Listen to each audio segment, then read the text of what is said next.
Thanks, Andrew. Diane James is with me. This looks like being a very, very good night for you. Obviously, Yes. you dreamt of winning. You dreamt of becoming UKIP's first MP. Is that going to happen, or is it second? Everything we're seeing at the moment is that it looks very, very, very good news for a guaranteed second.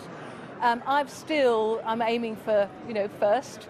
But at the moment, from what I'm hearing from the count officers and such, and from my own team, it's going to be incredibly close to call, incredibly close. And how do you assess the impact of that? If you come in second, you eclipse the Tories, and they slip to third in a seat that they had 20 years ago. Well, it's just absolutely momentous, isn't it? I mean, UKIP, we said at the launch, 3 weeks ago roughly now, that we wanted to create a four-way marginal. What we've done effectively is created a two-way marginal. I mean, come from absolutely nowhere to achieve that. Fantastic result for however it pans out.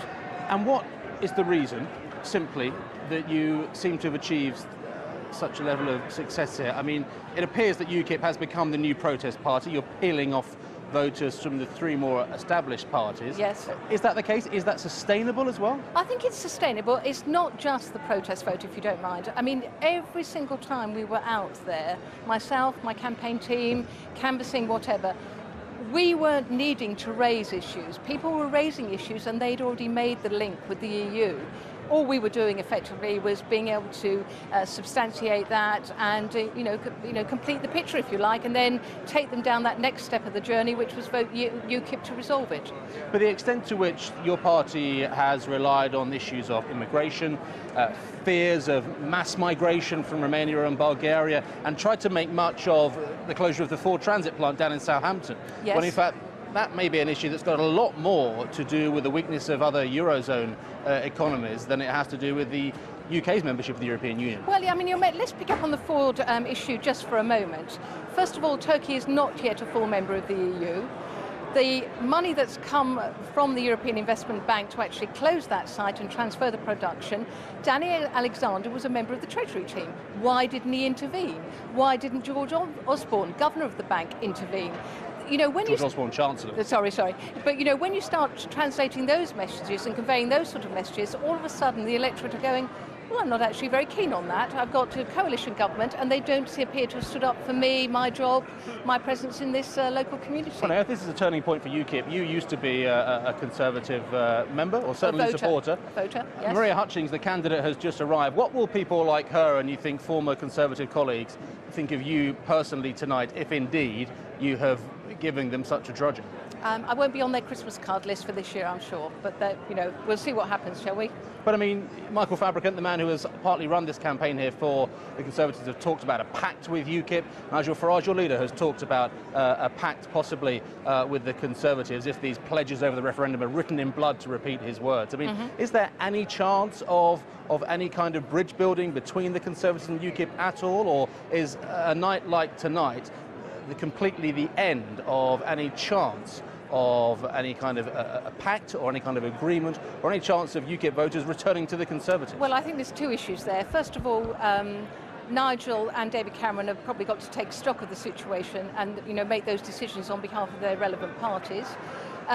Whether Conservatives will then rue, this evening's results and think otherwise, I can't comment on that.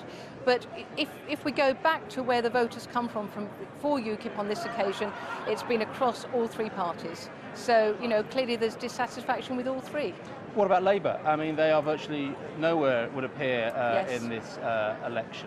Have you peeled, is your sense is that you have taken as much from them in terms of support as perhaps if you have to the Conservatives, or is it the reality, as most people think, that the bulk of UKIP supporters are disillusioned Tories? No, I still hold by the view that we've taken votes from all three parties. What I was hearing from Labour voters was that just complete and utter disillusionment with Ed Miliband and the fact that they haven't stood up for, and I quote the phrase used to me, for the working man. So simple as that. That's why they've come to us. Now, of course, there was talk earlier on in the campaign that Nigel Farage would himself stand. Do you think you could have won if he had and it wasn't you?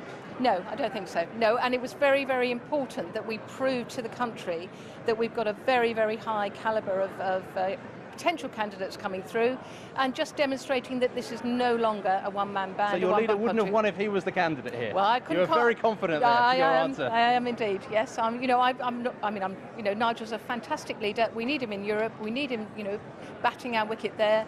I was prepared to take it on here. Okay, of course, let's assume for the sake of argument, we haven't heard the result yet, that it is second place. A fantastic performance for you and your party, but it still means that that seat in Parliament has not come to UKIP. Yep. It remains elusive. When is that going to happen? When are you? Do you think you can punch through? No idea. I mean, maybe if you can have a look around at the House of Commons, current incumbents, and identify who's the next one to, I don't know, resign their seat for whatever reason. I mean, we will be back, and we'll be back very strongly. But you're confident that this trend, the performance we've seen in Corby and Rotherham here tonight, will continue, and you feel inevitably it will lead to a seat in Parliament? Yes, I really do. I mean, excuse me, it's an uphill, move for us. But every single time we're consolidating our voter base, we're consolidating the message with our voters. It's quite simply upwards and onwards. Okay, Diane James. Lovely. Thank you very much. No problems. Robin, Not don't quite go away. congratulations, but I suspect it's going to be a very good night for her.